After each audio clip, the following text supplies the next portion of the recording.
주문, 피청구인 대통령 윤석열을 파면한다.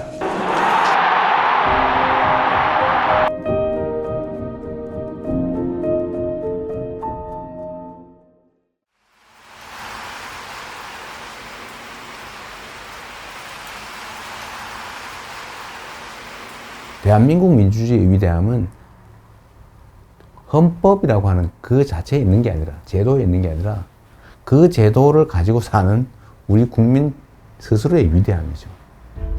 억압을 하면 포기하고 좌절하고 굴복하는 게 아니라 결국 그걸 이겨내요. 역사에서 그렇게 보여졌던 거죠.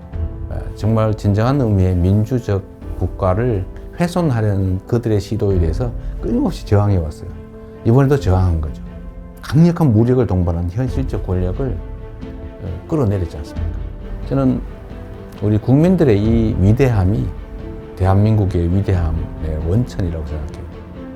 아마도 세계사에 남을 일이 될 겁니다. 그런데 겨울이 너무 길고 깊었어요. 근데 그 길고 깊은 겨울을 결국은 우리 국민들이 깨고 나오는 중이잖아요. 아마 겨울이 깊었던 것처럼 봄은 더 따뜻하겠지요. 따뜻한 봄날을 한번 꼭 만들었으면 좋겠습니다. 영원할 것 같던 그 겨울도 가고 이제 봄이 옵니다. 더 아름답고 더 따스한 봄을 우리의 두 손을 함께 잡고 함께 만들어 갑시다. 희망의 대한민국 바로 우리의 손으로 확실하게 만들어 갑시다. 여러분 고맙습니다.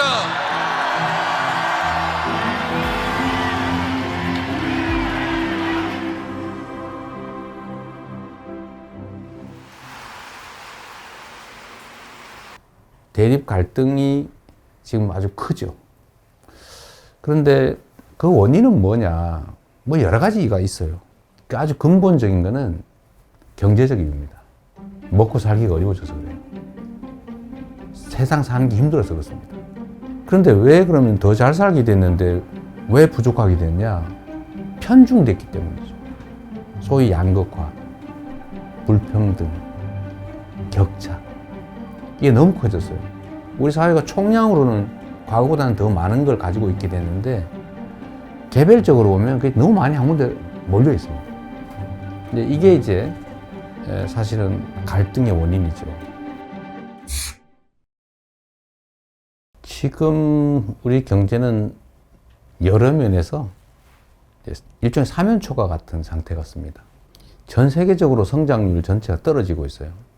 그리고 경제는 사실 민간 영역만으로는 제대로 유지 발전되기 어려워요. 정부 영역의 역할이 중요한데 지금 거의 3년 동안 정부는 경제를 방치해뒀죠.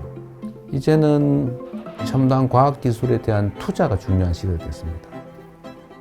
근데 문제는 과학기술의 수준이 너무 높아져가지고 개별 기업들이 감당할 수 없는 상황이 됐어요. 그래서 정부 단위의 인력 양성, 또 대대적인 기술 개발, 연구 개발 투자, 스타트업이나 벤처에 대한 대규모 투자. 또 그렇게 하면 다시 또 살아날 수 있습니다. 우리 너무 좌절할 필요 없는 거죠.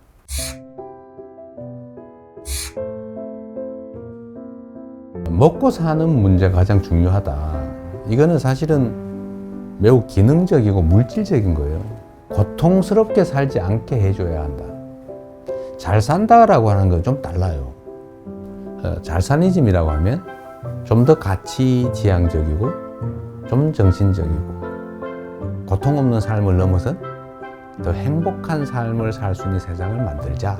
그런 거라고 봐주시면 되겠어요. 민생 살리는데 색깔이 무슨 의미입니까?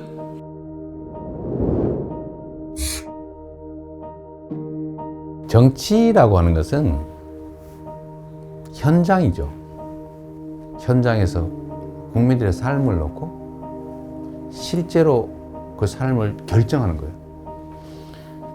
그게 빨간색이냐 파란색이냐 아니면 어떤 방법이, 정책이 누구의 생각에서 시작된 것이냐. 그럼 특별한 의미가 없죠. 어떤 게 더 유용하고 어떤 게 더 필요하냐. 이게 최고의 기준이 되어야 된다.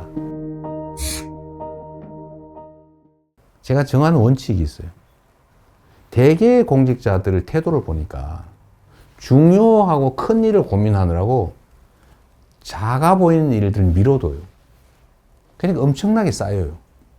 공직자는 100만 명이 걸린 일이냐 100명이 걸린 일이냐 하면 이 10,000배로 중요한 일이라고 생각하지만 100명이 걸린 일조차도 그 100명은 목숨이 걸린 거예요. 그래서 모든 일이 다 중요하니 작고 쉽고 간단하게 보이는 일을 최대한 빨리 해치운다. 그것도 큰 일을 안 한 건 아니에요. 그건 그것대로 고심하고. 저는 제 업무 책상에 서류가 쌓여 있지 않아요. 안 쌓아 놓습니다.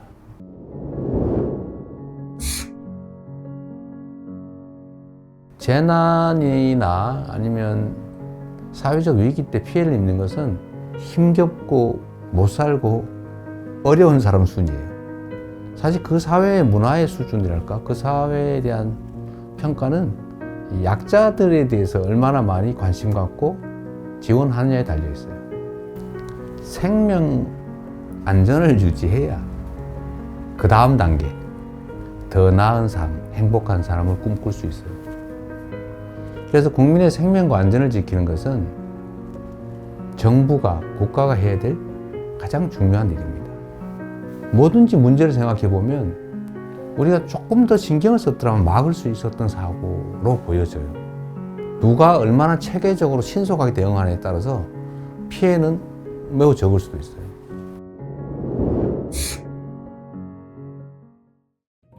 현실적으로 보면 우리가 한미동맹 매우 중요하고 또 한미일 협력관계도 매우 중요하죠. 그 속에 일관되는 원칙은 대한민국의 국익이 최우선이다. 거기에 따라 판단하면 되겠죠. 경쟁할 영역은 경쟁하고 협력할 영역은 협력하고 또 서로 갈등할 영역은 잘 조정하는 거죠. 특히 이제는 국가 간 경쟁이 사실 기업 간 경쟁과 거의 같아졌습니다. 그래서 기업과 정부의 역할 분담, 협력이 정말로 중요해요. 특히 국제 경쟁에서는 반드시 필요한 부분입니다.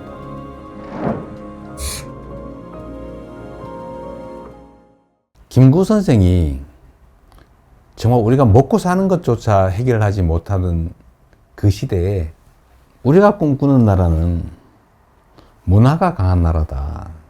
문화 강국 얘기를 하셨어요. 정말 저는 우리의 역량을 통찰한 정말 해안이었다. 지금 문화 영역에서는 정말 세계를 상당 부분 선도하고 있지 않습니까? 그럼 우리 K컬처, 한류라고 보통 부르지 않습니까? 근데 여기에 더해서 이제는 K민주주의, 아마 이번 2번에 걸친 촛불혁명, 빛의 혁명을 통해서 무혈의 평화혁명으로 현실 권력을 끌어내리는 세계사에 없는 이런 일들이 민주주의의 이름으로 이루어졌지 않습니까? 정말로 위대한 민주주의의 힘을 보여준 거죠. 대한민국이 세계를 선도하는 여러 영역들이 있다고 봐요.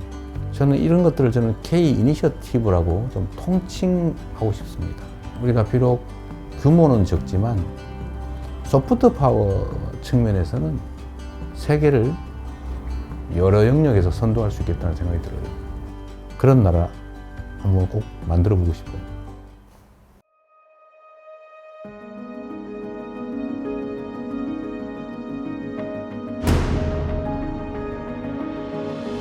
대한민국이라고 하는 이 국호, 국호에는 정말 큰 뜻이 담겨 있죠.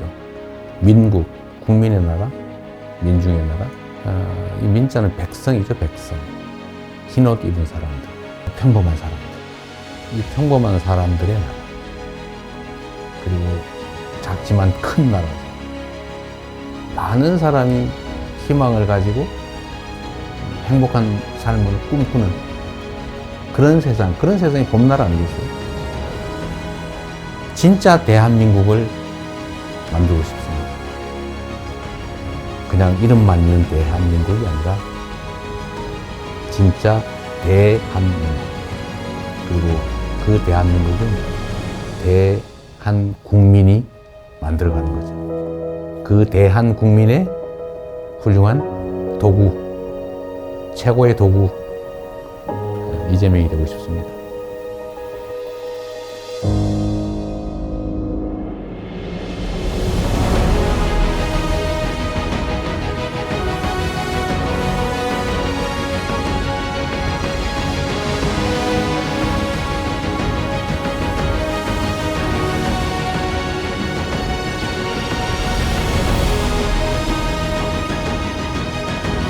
민주공화국 대한민국을 함께 만들어 갑시다. 여러분 고맙습니다.